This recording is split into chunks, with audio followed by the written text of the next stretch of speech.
Dear brothers and sisters, close your eyes for a moment. Imagine the silence of a small church in the heart of rural America. Old walls, wooden pews creaking under the weight of so many prayers, hopes, and secrets. It's just another morning, but it will never be forgotten. The bell rings, announcing Mass, and from the altar, Father Michael Brennan observes each familiar face looks of trust, quiet expectations, hearts marked by the peaceful routine of faith. But on this day, Michael's world changes forever.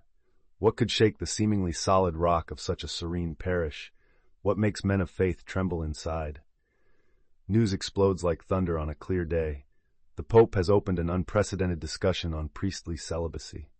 Brothers, how would you feel if everything you once offered, everything you sacrificed your greatest desires for, was suddenly called into question?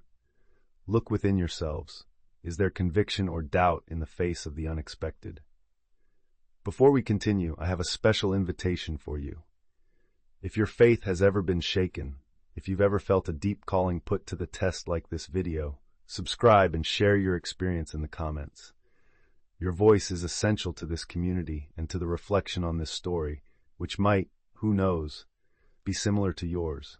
Returning to the dawn of this transformative day, Michael isn't just a character. He reflects thousands of priests worldwide.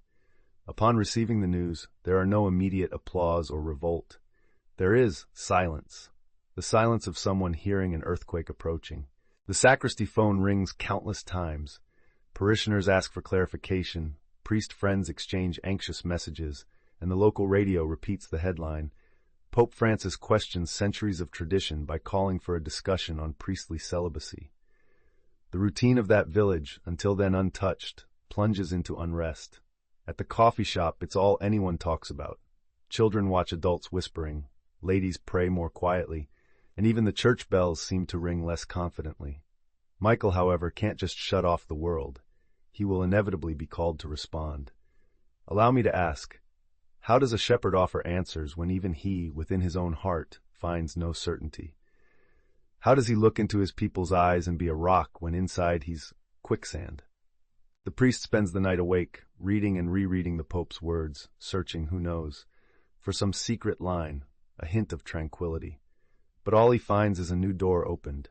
We need to listen to the Spirit's voice and rethink, with courage and discernment, centuries-old practices, including the celibacy of our priests. The Pope himself asks for courage and humility. But courage for what when he lacks the will to even get out of bed? The next day, Michael has to go up to the pulpit with his homily already read backward and forward, but the Holy Spirit acts mysteriously. He takes a deep breath and, for the first time in many years, improvises. My brothers, we are living in a time of questions. Don't lose hope. The Lord is closer to those who seek him sincerely. He himself hesitates. But there he plants the first thread of hope in the garden of uncertainty. What would you have done? Would you have the courage, in the face of the new, to admit doubts? Or would you prefer to maintain the veil of tradition, even when the fabric already shows deep tears? What silence is more cruel than the one that echoes within us? Michael's gaze, once serene, becomes a mirror of a turbulent sea.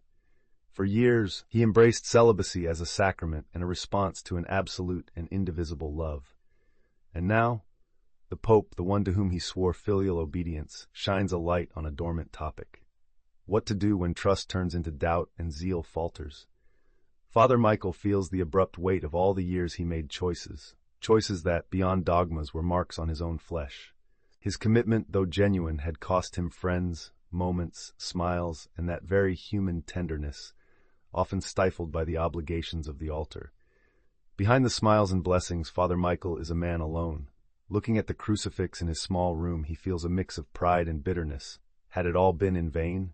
Celibacy was, for him, both a shield and a cross, a pact of silence with God, as he often reflected. What am I, if not one who renounced? In what did I anchor my identity? His diary, a letter never opened to anyone, gains new pages, now filled with painful questions. Lord, have I been faithful or merely obedient? Do I carry the mark of your love or the fear of walking out of line? How many of us, called to a purpose, don't question ourselves in the silence of our pillows if we took the right path? Have you ever felt the weight of a sacrifice that began to sound empty? As a priest, Michael collected baptisms, funerals, cried with the bereaved, celebrated weddings, but never his own. Have his hands, filling chalices, ever dreamed of a different touch? Have they ever wished to hold someone special's without guilt? And now, Lord, he repeats in prayer, what will become of me if this door which you asked me to lock with such zeal is flung open? At the core of Catholicism, vibrating between tradition, identity, and mission, there is this ancestral fear of the new and of rupture. With each pastoral visit, Michael realizes he's not alone. He sees in the eyes of fellow priests signs of the same struggle. He hears hushed confidences over the phone. Michael, were we deceived? Does loving God truly require us to deny even the pulsations of our own hearts? On sleepless nights, he reads St. Augustine, "Our heart is restless until it rests in you." But restless how? Perhaps, he thinks, some hearts need to rest in a home, in human arms. He cries not just for himself, but for all the seminary colleagues who gave up for the tears never seen, for the love sacrificed on the altar of duty. What do you feel in the face of these doubts? Have you ever belonged to something so deeply that you felt your very soul depended on the rigidity of that structure? When your own identity trembles, can it be rebuilt, or does it break forever? Father Michael understands. The greatest challenge won't come from the Pope's voice, nor from the murmurs of the community, but from his own internal ruins. Faith isn't the absence of conflict, it's enduring the storm, even when the boat seems to be sinking. The echo of this bomb, dropped in distant lands, finds fertile ground in the small town of St. Alfonso. There's no one without an opinion, judgment, or fear. At the bakery, on park benches, in prayer groups, the Pope's words become a cause for tears or celebration. What was hidden now divides friends, families, and the very soul of the parish. On one side, the guardians of tradition, ladies who kiss rosaries with ancient faith, men with hats and firm voices who remember the good old days, and assert, if the saints endured, who are we to change? For them, giving up celibacy would be to yield to weakness, to surrender the sacred heritage to the unknown. For them, Michael is a shield against progress, and they expect clear, firm words from him, condemning doubt. On the other side, restless youth, led by David, a catechist who dreams of a church closer to the people, less distant from humanity, voices of hope and empathy. Young people, single mothers, couples in conflict, all wish to see in priests more than distant, immaculate figures. They want to see in them complete men, capable of advising because they have loved and suffered like any child of God. Masses take on a new tone, whispers, warm conversations afterward, even open debates in the parish hall. Some challenge Michael publicly. Father, are you going to defend the Church's truth? Others, with teary eyes, ask privately, Father, I pray that you also find your happiness, whatever the path may be. The parish council itself splits. Mrs. Ruth, the matriarch of the faithful, campaigns for an open letter to the Pope, pleading for the sacred value of celibacy. In contrast, young people organize meetings to hear former Anglican priests, married ones who converted to Catholicism. They bring experiences, talk about the pains and joys of combining faith and family. The tension grows like a storm about to break. Michael, trapped between walls, feels the pressure from both sides. Every conversation is potentially a fire, every visit a trial by fire. He is seen alternately as a traitor and a visionary. How can he endure the tension without losing his own soul, without letting the flock scatter along the way? And you, how would you react? Would you defend the old, fearing that without roots the tree won't survive? Or would you bet on the new, believing that a living faith needs constant renewal? Comment, what's more important, tradition or the courage to change? In the midst of this storm, Michael discovers the meaning of the word pastor. It's not choosing sides, but holding the staff and walking among the wounded sheep, caring for those who fear change and those who are hurt by rigidity. Every word carries the weight of a confession, every silence the cry of a generation. In this scenario of boiling emotions, the most hidden side of the priestly vocation unfolds, the silence of the nights. Michael, closing the sacristy door, faces a loneliness that doesn't dissolve with Hail Marys. Celibacy, in its origin, had been a generous yes to God, a total surrender, but also, often neglected, a deep plunge into cold nights, birthdays celebrated alone, and the emptiness of not spending Christmas around a family fireplace. The priest, so often seen as an unshakable pillar, intimately knows the chill of an empty house, the clinking of a solitary utensil, the absence of someone with whom to share the fatigue of daily service. Old photos recall broken friendships, unsent letters, refused invitations. Michael remembers his seminary days, cherished dreams, some buried, others ignored by the force of his mission. He misses afternoons when he could just laugh, share fears without the filter of his cassock. The sacrifice became flesh, renouncing human love to save other hearts, but at what cost? The priest's gaze, heavy with loneliness, carries centuries of history and expectations. The silence that lies within the presbytery walls is full of questions. If the rules change tomorrow, who will give me back the years of my surrender?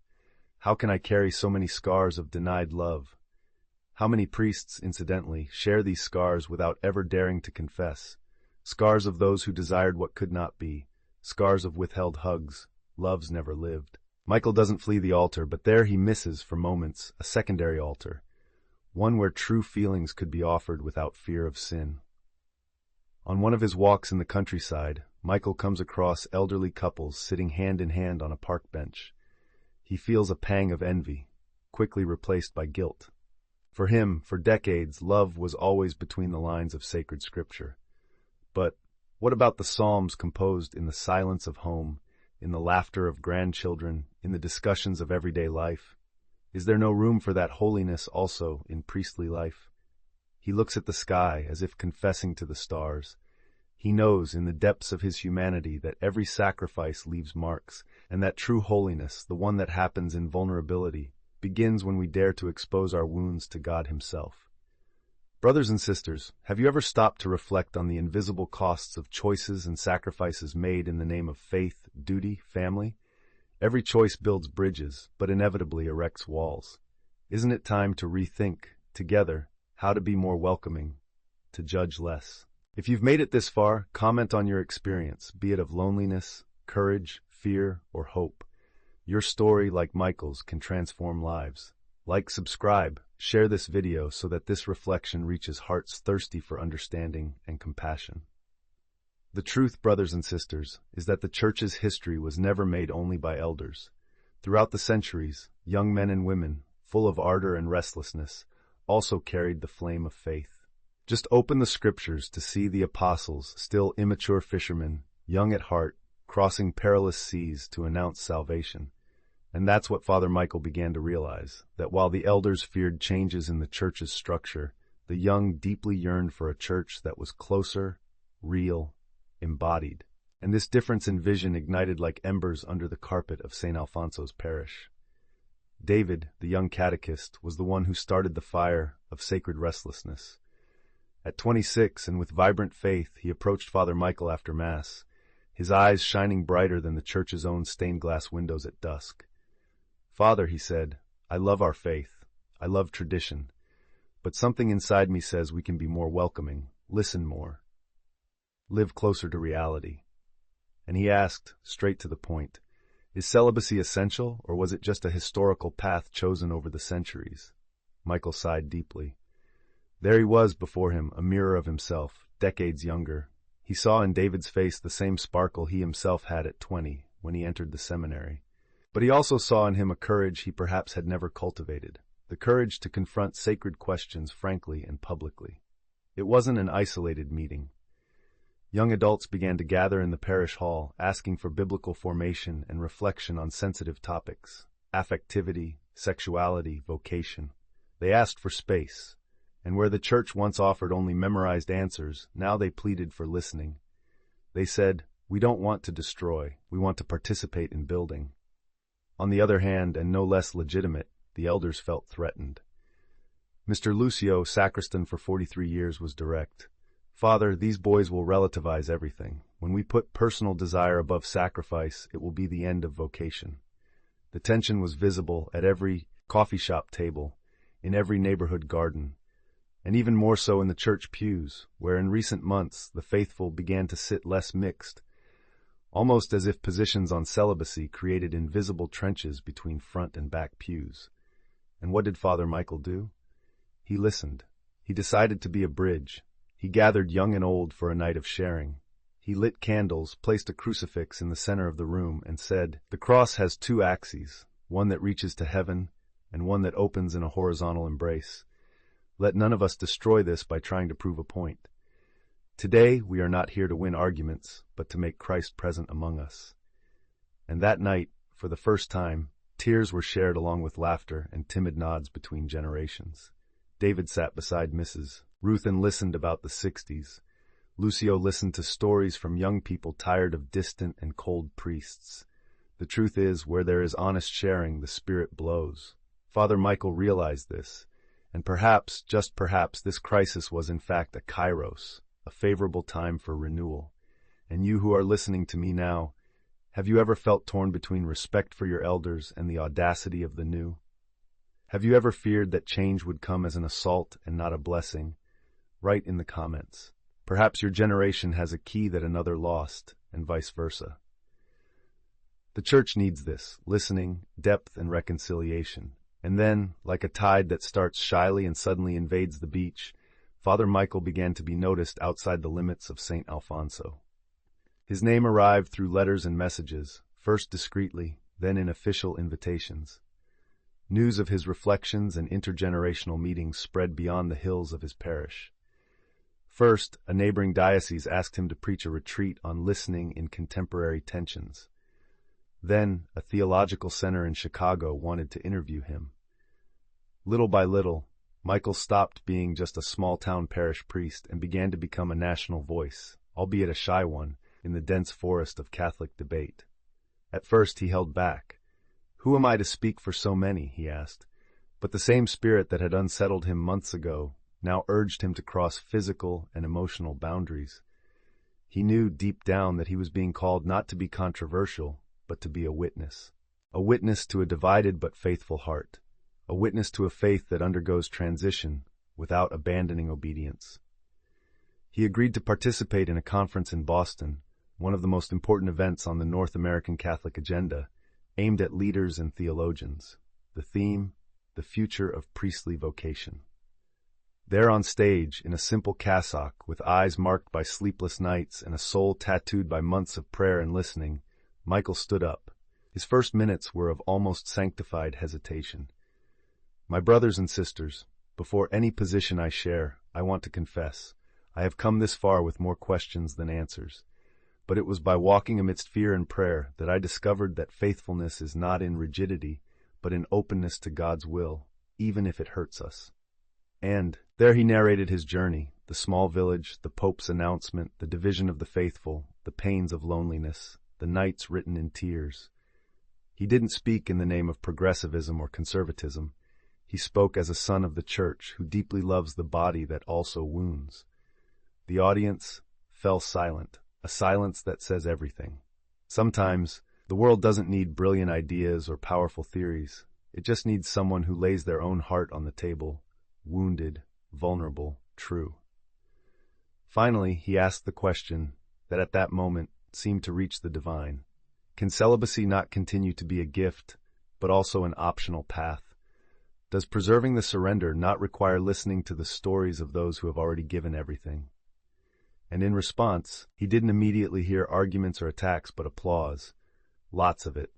Some stood up, others cried. Father Michael didn't win a debate. He resurrected a hope. And you who are listening to me up to this point, have you ever had the chance to speak in front of someone who can change something? Were you able to make yourself heard not by shouting, but by speaking with love? Leave your comment. Your story can also inspire other acts of courage. But as we well know, every prophet, when heard by some, becomes a scandal to others. And Michael's voice, so simple in the flowering fields of his parish, now echoed through pontifical corridors, and corridors that preferred silence to reverberation. He is slowly relativizing doctrine, some conservative columnists wrote. He is undermining the ecclesial structure in the name of emotion, others denounced. Invitations began to arrive from all sides, but now with varied intentions. Some wanted to listen, others wanted to ambush him. And it was at the Archdiocesan Synod itself, convened to discuss the fruits of the new papal proposal, that Michael faced his most painful moment. He was invited to testify. The region's cardinal leadership was present, including figures with strong traditionalist leanings. This was far from a friendly listening session. It was more a silent judgment. Michael prayed a lot before going up to the improvised pulpit. Lord, do not let me speak with arrogance, nor with fear. May my voice be yours, even if silent. In his speech, he reiterated the appeal to listening, not as an abandonment of doctrine, but as obedience to the gospel. I am not here to undo the history of the Church, he said, his voice firm, though trembling, but to ask that we look at our bleeding pastors. May pastoring not demand the death of the inner man. A cardinal raised his hand. With full formality, he asked, Father Brennan, do you believe the Church erred in adopting obligatory celibacy? The hall fell silent. Michael breathed and answered, No. But I believe, Your Eminence, that the Church errs when it refuses to listen to the Spirit blowing today, not just yesterday. Many were uneasy. Part of the audience stared at him with visible hostility. They expected a retreat. They didn't get one. Michael cited married priests from Eastern rites, permanent deacons, existing pastoral exceptions. And he concluded, opening doors is not denying the house, it's allowing more children to enter it. After his presentation, public confrontations arose. Catholic blogs accused him of modern heresy. Anonymous letters arrived at his parish, some toxic. But Michael, though wounded, remained standing, because whoever lives in the heart of truth can be insulted, but never defeated. Dear viewer, have you ever dared to say something necessary, even knowing you'd pay the price? Have you ever loved a mission so much that you endured rejection? Share your testimony. Shared courage is multiplied faith. It was a letter, sent directly from the Vatican, that arrived with the seal of Rome, and words that sounded like a whisper from the Holy Spirit. Father Michael Brennan, His Holiness wishes to receive you in private audience. He read and reread it. Sitting at the oak table where he had so often written homilies with trembling hands, he now held that envelope as if it were a living relic. The man who once thought of leaving the priesthood due to exhaustion, the son of a country carpenter, was being personally summoned to the heart of the Church, not to be corrected or silenced, but to be heard. The journey to Rome was made in silent prayer. Looking out the airplane window, Michael recalled his first yes to his vocation as a teenager, full of fervor and naivete. Lord, your will be done, even when I doubt the path. Upon arriving at the Vatican, his heart didn't beat with fear, but with deep reverence. He was more soul than man. The meeting with the Pope took place in a modest room, not the gilded throne of many imaginations. Francis received him with a simple smile and the eyes of someone who has already heard all the pains of the world. Father Michael, the Holy Father said, I have read your words. I have heard your voice amidst so much noise, and I have been asking myself, have we listened as we should have? Michael, with humility, replied, I didn't bring answers, Your Holiness. I only brought wounds. Francis looked intently into his eyes. And your wounds speak more than many theological discourses, my son. The conversation lasted over an hour.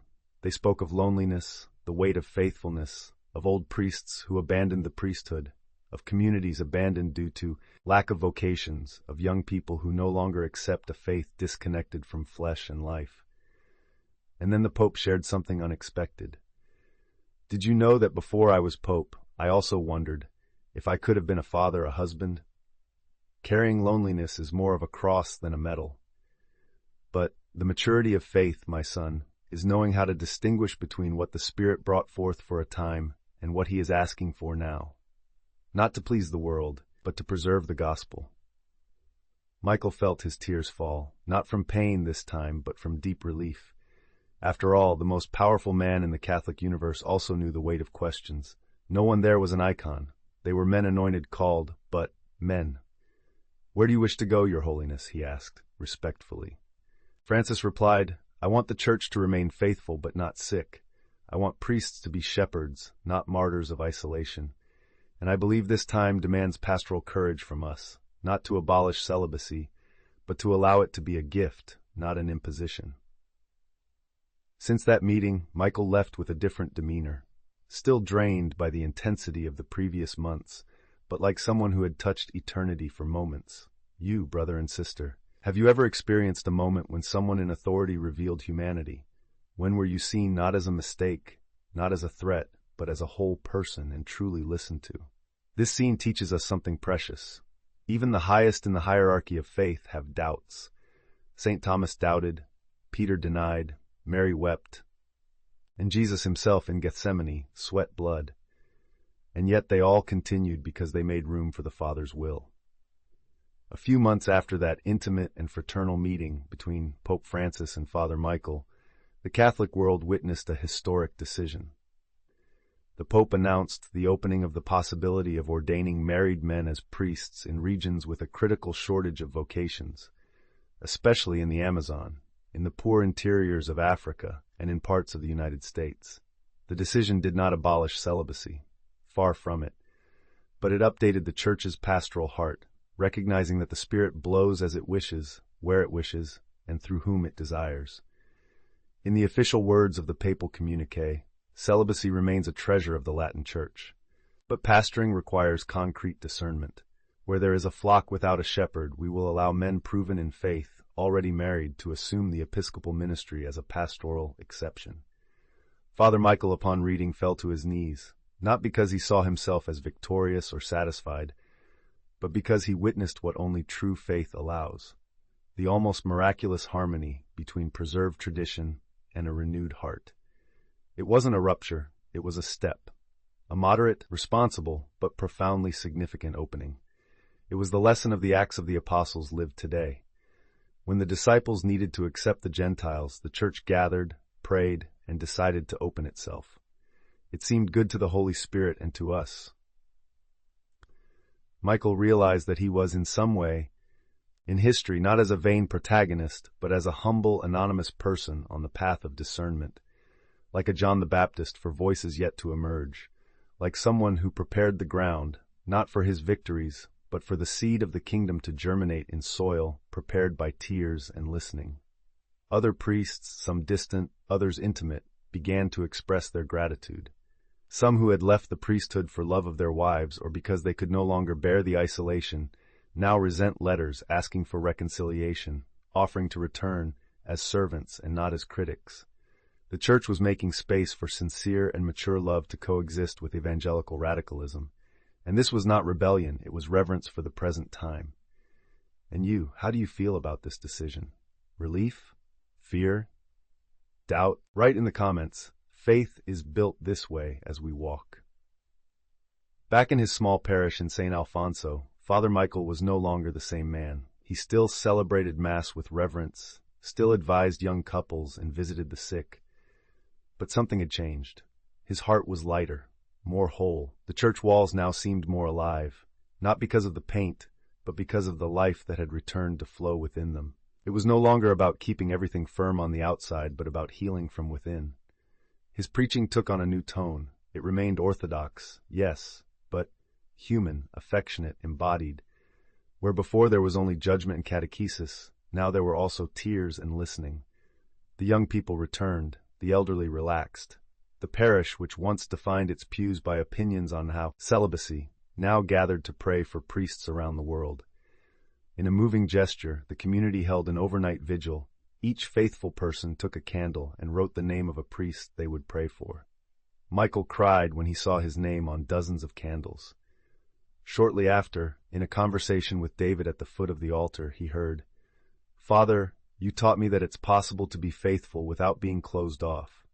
Now, I think I also want to consider the priesthood, but for the first time, without fear." Michael smiled. That's good. Now it will be a call of freedom, not of obligation. The journey had reached its peak, not in personal glory, but in the spiritual renewal of an entire community. Michael had deep down returned to the beginning. He was not a theologian nor a debater, he was a pastor, a shepherd of souls in process like his own. And you, who walked with us through this story, what do you take with you? Who are you today, after hearing this account? Have you experienced the power of being heard? Have you ever needed to change without betraying who you are? The path to healing, be it spiritual, emotional, ecclesial, or personal, always involves the courage to look at the truth, even when it frightens us. And faith, faith is not static like a stone, but alive like a flower that insists on growing among ruins. Now it's up to you. If this story touched your heart, leave your comment, subscribe to the channel, and share it with someone who needs to hear that there's still room for hope within faith. Write in the comments, "The church is alive," if you believe that changes can happen without destroying what is sacred. And remember, holiness is not the absence of struggle. It's persevering, even when everything seems to be changing. Faith is walking without seeing, but with a heart full of meaning. Thank you very much for listening. Peace and all good.